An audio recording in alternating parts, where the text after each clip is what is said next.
Hey, Daniel from D7Cs. I'm doing this video that I typically don't do on a regular basis.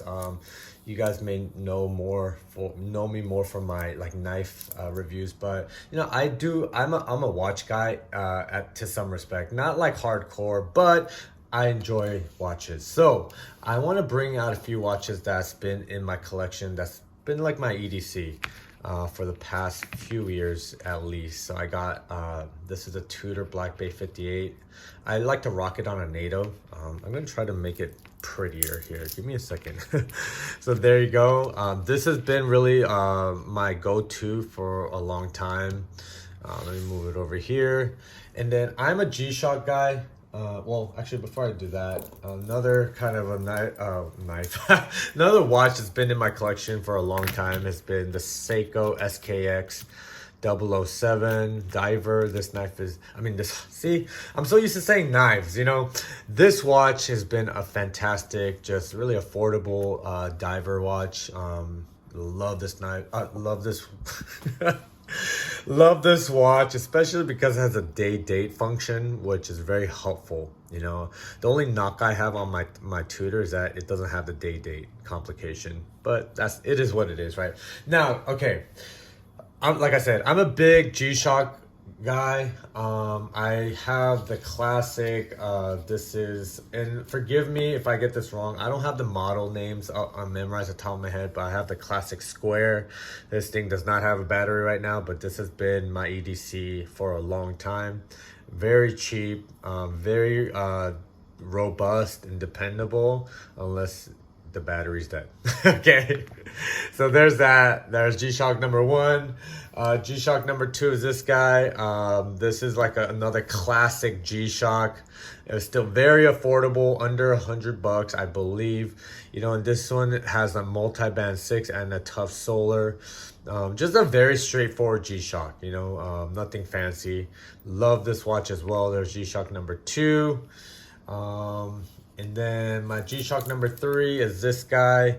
This is also, this has their, I think it's called a combi bracelet. It's like a plastic kind of bracelet, very comfortable, but, very classic square shape, and that blackout, display.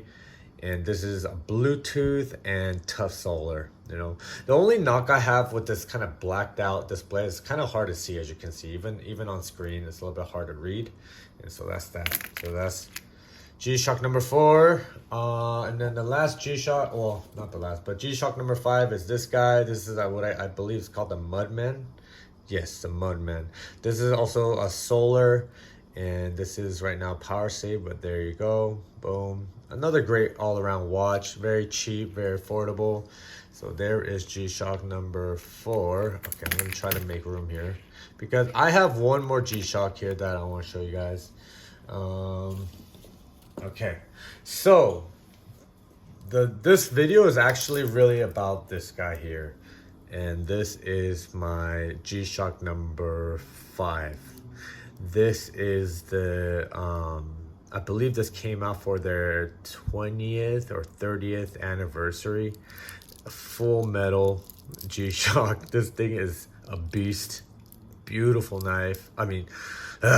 Beautiful watch. If you can't tell, this is actually like the rose gold configuration. That you could get the kind of the standard like silver. I think they have like a black titanium. They have different steels, different kind of configurations, but this is really my favorite one. This rose gold is absolutely a stunner. So let me clear my other watches and really get into this watch. Okay, so give me 1 second here. Boom, boom, boom, boom, boom, boom. All right, y'all. So if I feel like watches and knives kind of go hand in hand. A lot of the knife enthusiasts are really into watches, and I'm one of those guys. And I've had this G-Shock. I believe this is the GMW B5000, right? -4 for the rose gold, right? I've had this watch for a few weeks now. I've been literally wearing it every day practically. I wear it to work. I wear it to you know, when I'm kind of going, you know, when I'm going around town, when I'm out with my family. The only time I wouldn't rock this would be like when I'm like running or doing some sort of a physical activity, because it is a heavy watch for sure. If I could maybe compare it, if you have the SKX, they're very comparable in weight. So this you know, if you own this watch, you know it is a little bit clunky, chunky, monkey. You know, it is, you do feel the presence on the wrist. It is heavy. So this is definitely feels very similar in weight, like in hand. You know, I don't have like a scale to actually weigh it, but you know, it is a chunky monkey for sure, you know, but it's very comfortable. This full kind of stainless steel bracelet, it feels very comfortable in the hand.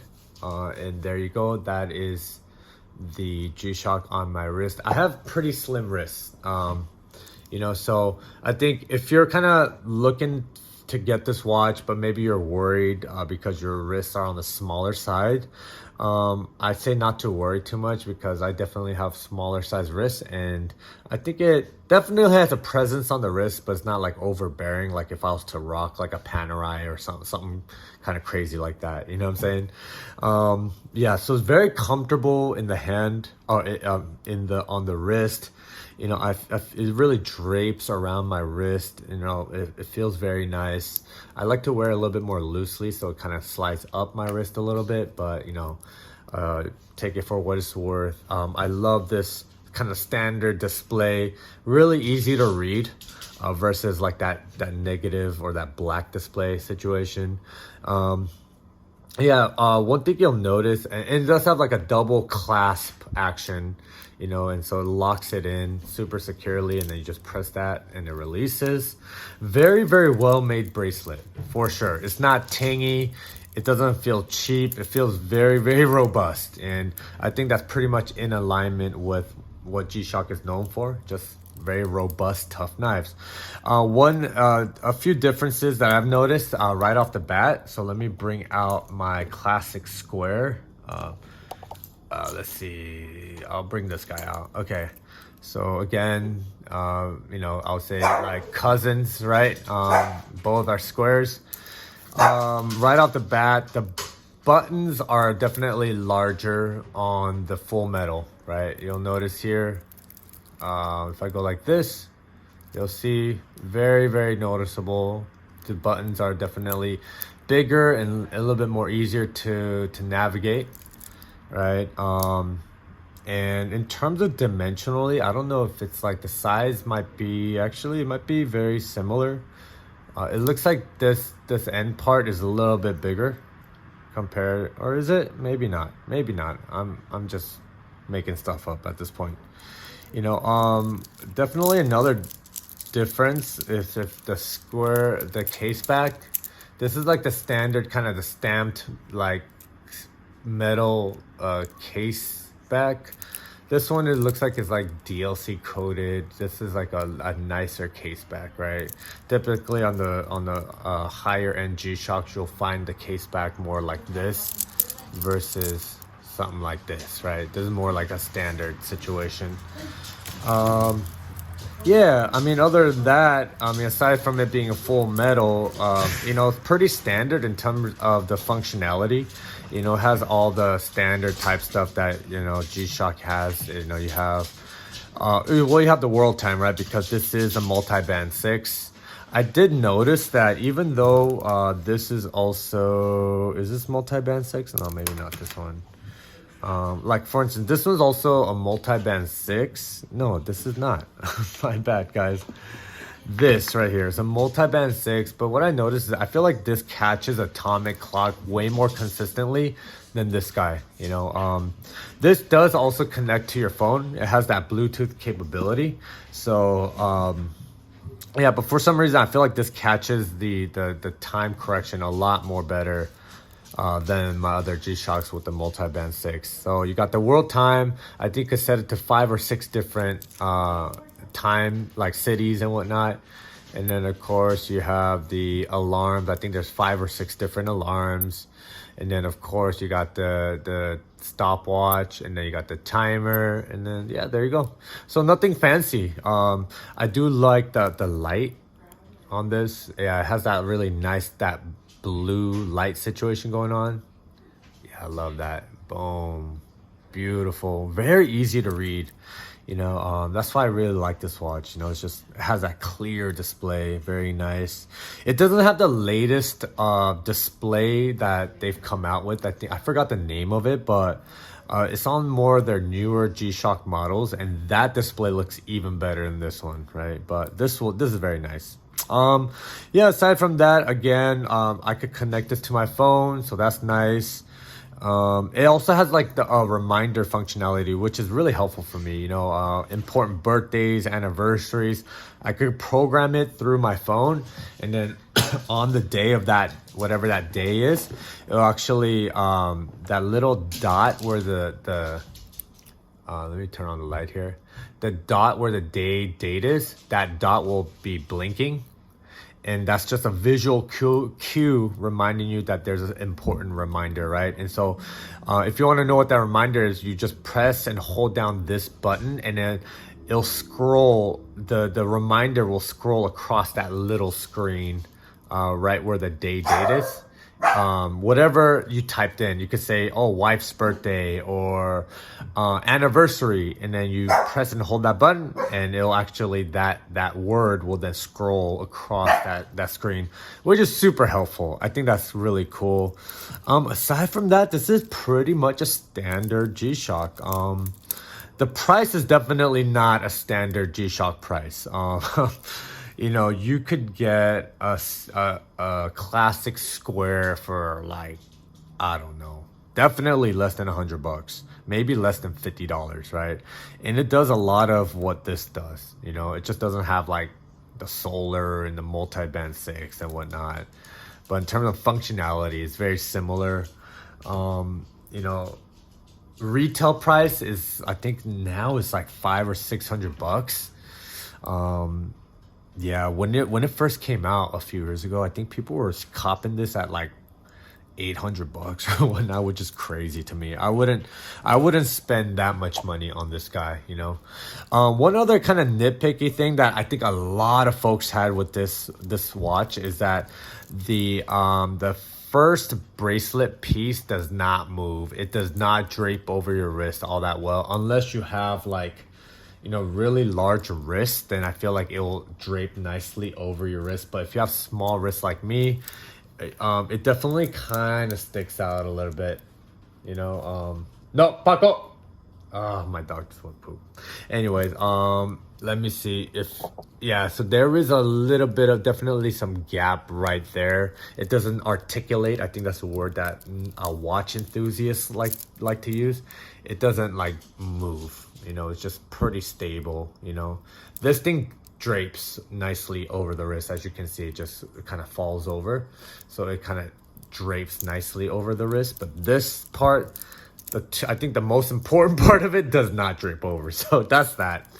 So I would say this watch is definitely more geared towards like larger wrists. But like I said, don't be afraid. If you have small wrists like me, you're gonna be fine. I think it still looks very, very nice. There you go. So that's it. So far, I've been absolutely loving this knife. I get a lot of compliments on this watch. It's definitely not like a subtle watch. It is like a rose gold finish, so it does catch the eye. And so people tend to ask, or say, hey, nice watch. And I just say, yeah, it's a G-Shock. And then, they go from a look of admiration to a look of disappointment. You know what I'm saying? No, I'm just kidding. I don't know if they think that this is like a Patek or something, like something really fancy like that. But no, honestly, man, G-Shocks will outlast any of those watches any day of the week, man. This knife is really built to last way longer than I could be around. And so love that. It has all the functionalities I'm looking for, everything I need, nothing that I don't. And so there you go. That is my 2 cents on this watch. This watch has been amazing. I think right now, right now it's 2024. You could find, brand new, probably for around, 450, maybe 500, so yeah, on a secondary, you might be able to find it for a little cheaper, but yeah, I don't think they make this configuration anymore. So I think it's still definitely available. It's not like rare or anything, but I would say as time passes, it might become a little bit harder to find. But yeah, I love the square G-Shocks, man. It's just very comfortable on the wrist. It just looks good to me. It's just a classic, iconic design. You know what I'm saying? So there you go. My short little review on the G-Shock GMW is a GMW B5000-4, the full metal rose gold G-Shock Square. All right, love this watch. Amazing as an everyday watch. A great watch for going out of town on a date, going to a work meeting, or just rocking it every day in a t-shirt and jeans. This watch does it all. All right. With that being said, you guys have a wonderful rest of the day, and I will see you guys later. Take care now.